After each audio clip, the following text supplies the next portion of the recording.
Hello and Happy New Year, Bill from BC Pythons. And for 2018, we're going to start a video series, and this is going to be the first one.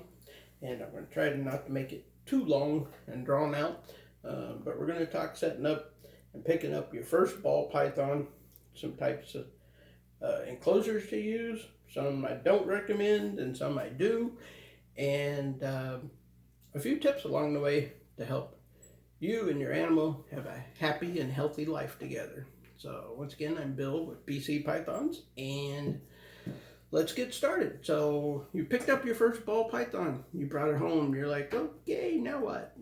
Hopefully you've thought about that beforehand and watched a video such as this. So there's several different options for keeping your reptile in. Like most of us started out with, is a glass fish tank or reptile enclosure is this. If you're going to use this setup, please, I highly recommend you use a locking lid. This one is a simple pin, pushes in, and keeps the animal safe inside there. This one's on the short side, I know, for a ball python, but it's for display purposes only.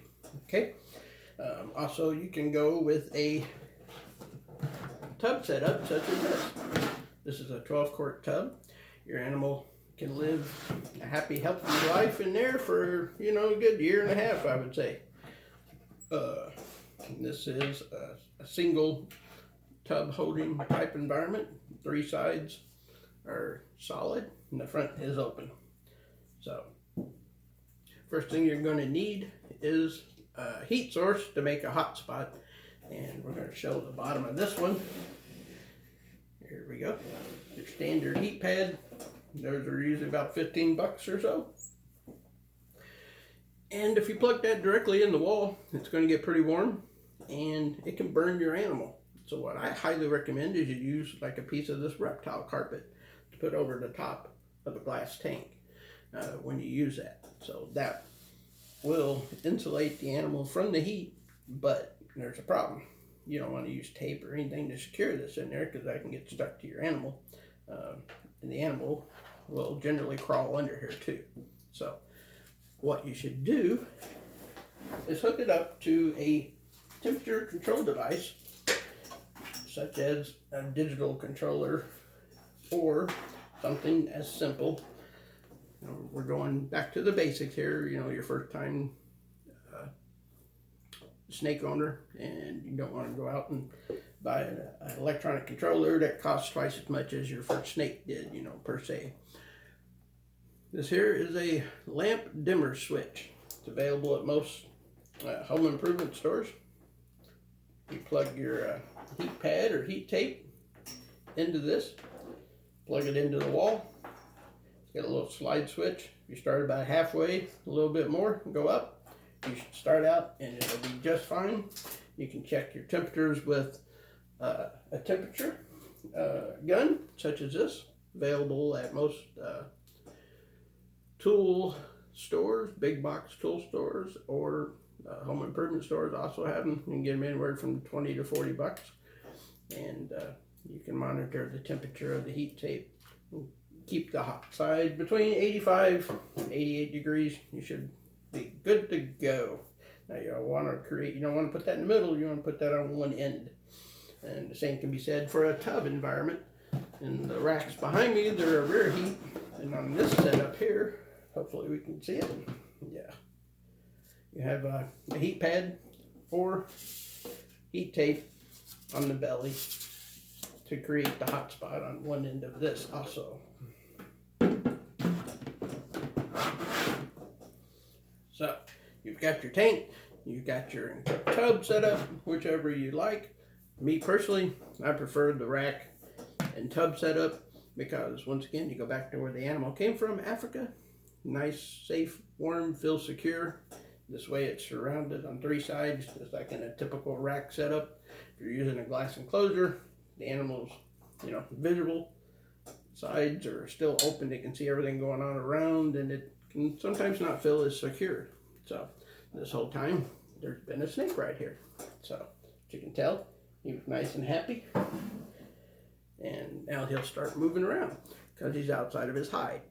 So I highly recommend using a hide in either one of the setups.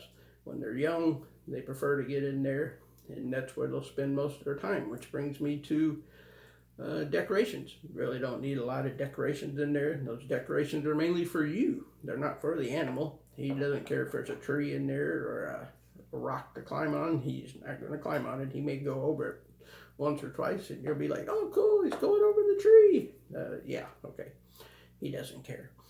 He spends most of his time in his hide, curled up on its hot spot, until it comes out, of course, in the evenings for food.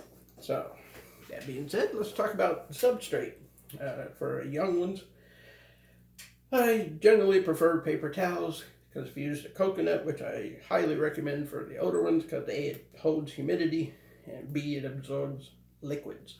So, spot cleaning makes it a breeze. Younger ones, if you use a paper towel on one end, or even this carpet, but the problem with this carpet is it gets very dirty and I wouldn't recommend it for a long period of time. So that being said, we'll go ahead and set this down over here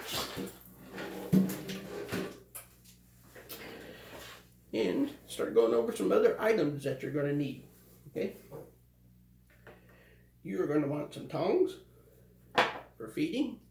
You're going to want some disinfecting wipes. You're going to want a spray bottle that you fill with bottled water. Yes, highly recommend you use bottled water. Same water that you feed the animals in their water bowls to keep them hydrated. Let's talk water bowls. Something substantially heavy, such as these ceramic ones available at most big box, like Pottery Barn. That's where I get mine. About $1.50. You can find them usually in the clearance section, and I use them in like my small ones. I can get a whole stack of them for like $5. So, and they're heavy, they won't flip over. I've used lighter ones, they flipped over, they get the substrate all wet and makes a mess. So get a nice sturdy water bowl and use purified bottled water. Don't use tap water. And let's see, did we go over the hide? Yeah, we went over briefly the hide that was there. Like this guy, it's available at your reptile show or your pet store for $3 to $5 for a small one. Or you can get the little mountain type also. And these are generally more expensive. And your temperature gun. It's readily available at most big box stores also. And I think Harbor Freight has them you can catch them for $25. And these do great for monitoring the temperatures. So that's some of the basic items that you'll need. And if you're using a tub setup, I highly recommend you pick up a couple extra tubs, just to have one so you can take the animal out, put it in a new tub and clean that other tub and have it, and that way you can be switching it back and forth and back and forth. So, and back to Substrate. And with the older animals, we use a coconut. The smaller animals will ingest the coconut and can get stuck and cause, constipation problems with them. So, among other things. So I use paper towels on the younger ones and coconut on the older ones. So, okay, so you got your snake, you've got your setup going basically. You're bringing your animal home, you're taking it out of the bag, and here he is.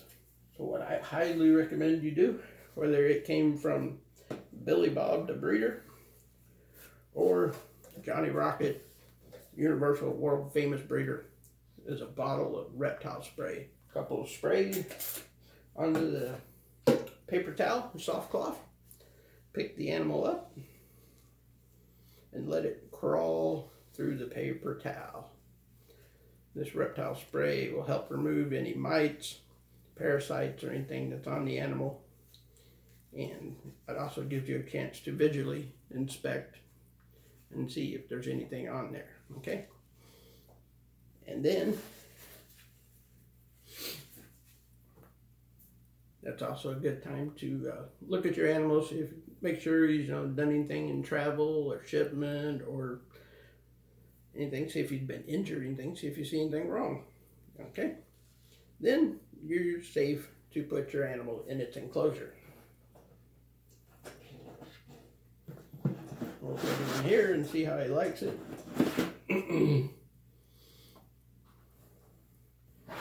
Just for the time being. So hopefully you asked your breeder about food. Let me set some of this stuff out of the way. What the animal's eating. Generally, most of your breeders will provide you with a index card that states what the animal's been eating for the last few months, or even some will go up to like a year or so. Myself, I don't care what the animal ate a year ago. Recent history is good enough for me because it's probably changed its diet since then. So get that from your breeder or seller, what it's eating, whether it's live, frozen, hopper, crawler, weaned, small, medium, and large. And some sizes of rat or mouse to find out what they're eating. It's a good place to start. And we've gone over that, and that's about the basics for setting up an enclosure. Sure, I missed something, but like I said, this is my first video about setting up enclosures. And by the way, what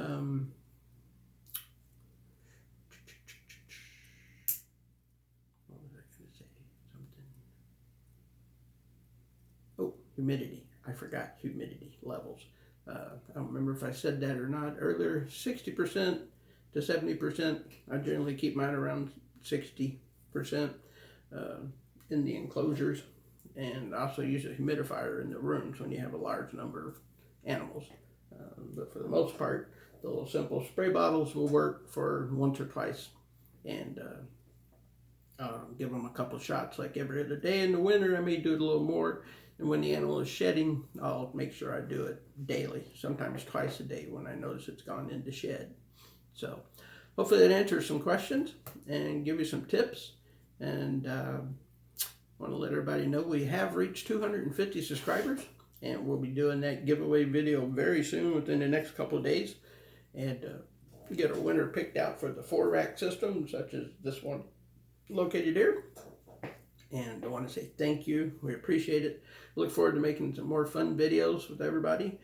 And our next giveaway is probably going to be at 400.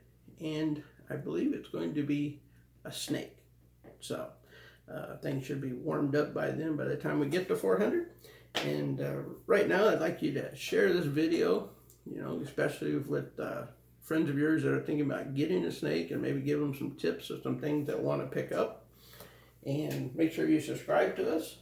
And if you haven't already commented on that official 250 giveaway thing video, make sure you get over there and comment on it if you're interested in the rack. And once again, I'm Bill with BC Pythons. And hope everyone has a great and fantastic 2018. We look forward to making some more videos. And we're going to go a little more in depth on some things. And we've had some locks, and things are going exciting around here. So just want to say good day to everybody. Happy New Year, and enjoy the rest of your holiday. Thanks again for watching. Make sure to subscribe, and also check us out on Instagram.